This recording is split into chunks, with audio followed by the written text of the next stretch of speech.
kanin ko, tapos una sa ginamos, tapos adobo na tagsak ng silingan. So nga ano ta.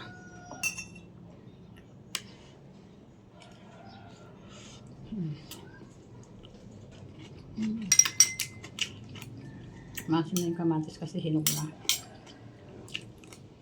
Kaya gusto ko sa kamatis yung medyo low. Adobo. Agoy. Sukol pa man. Kahit pa.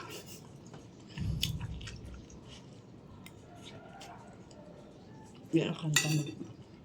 Sabakat. Halang. Natagulaba. Hang yung adobo.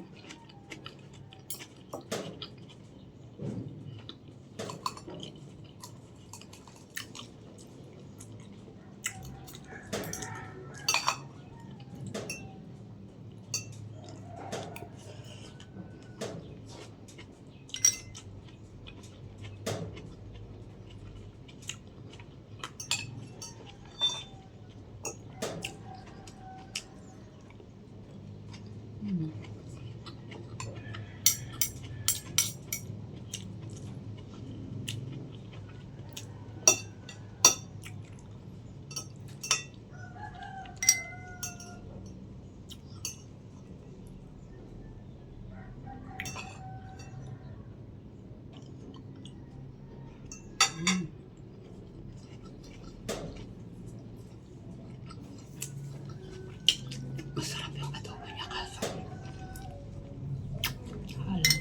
Aray. May tog-tog. Lagi sila may tog-tog.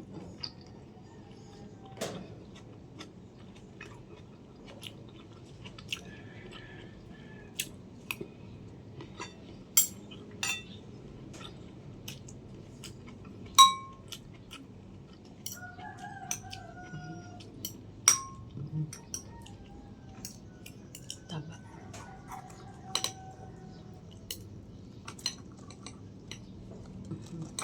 Tagal ko na hindi nakakain ng baboy, guys.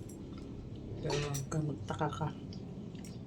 Yung sorry sa kintahay sa mga niinsan na ano, nagbigay o gamot. Yun siya, taas ko na akong cholesterol. Ibiwas daw ako sa masisibo. Masisibo, bira nga lang ako makain na adobo kasi iniingatan ko ngayon tiyan ko kasi dahil ka sa guard ko, bawal ang mamantika. Tapos sabi niya, ang taas daw ng cholesterol ko. Ingat daw ako sa mga kinakain ko mamantika daw ako, mga adobo, mga laman loob. Diyos ko po, bibihira. Pero mo, ang tagal, ilang buwan ako hindi kumain ng baboy. Tapos manok na bihira din. Mas gusto ko gulay lang. Gulay isda.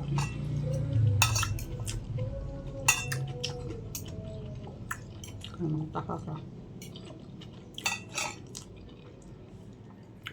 Kung naman alam ko dito yung sinasabi na baka sinabi niya lang yun kasi para mabintahan siya ng produkto niya. So, alam ko, may guard talaga ako. Kaya ang hirap ispilingin ang tiyan ko kasi kahit kunti lang kainin mo, nabobloated ka.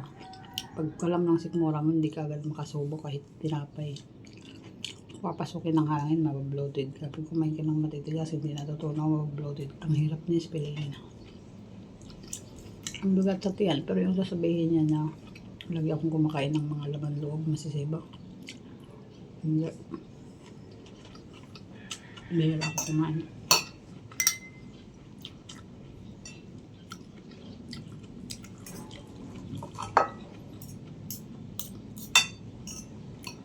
Manok pa siguro, nakain ako adobo pero bibihira din. Pero karning baboy, ilang buwan ako hindi nakatikim. Ito lang ulit.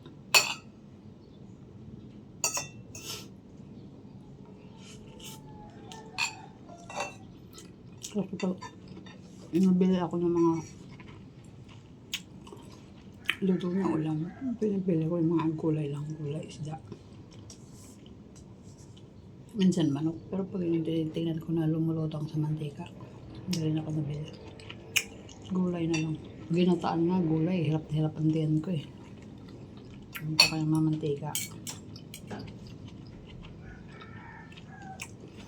Kaya takang-taka ko doon sinabi ng babae niya. Ang taas daw ng ano ko. Serbo sa katawan. Gusto niyo lang akong bumili ng produkto niya.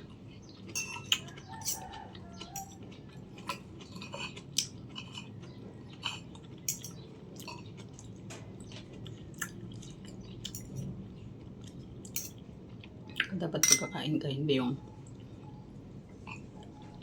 kunting miya mo lang lunok agad. Hindi, kailangan mo siyang pinuhin ng pinuhin. Diyan sa bunganga mo bago mo siya lunokin kasi para hindi masyadong mahihirapan yung tiyan ko. Kasi habang nahihirapan daw yung tiyan natin, lalong tumataas yung acid.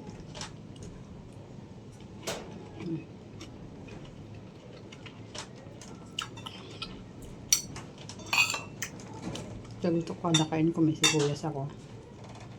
Kamatis. Bawal nga ito, kamatis sibuyas. Also,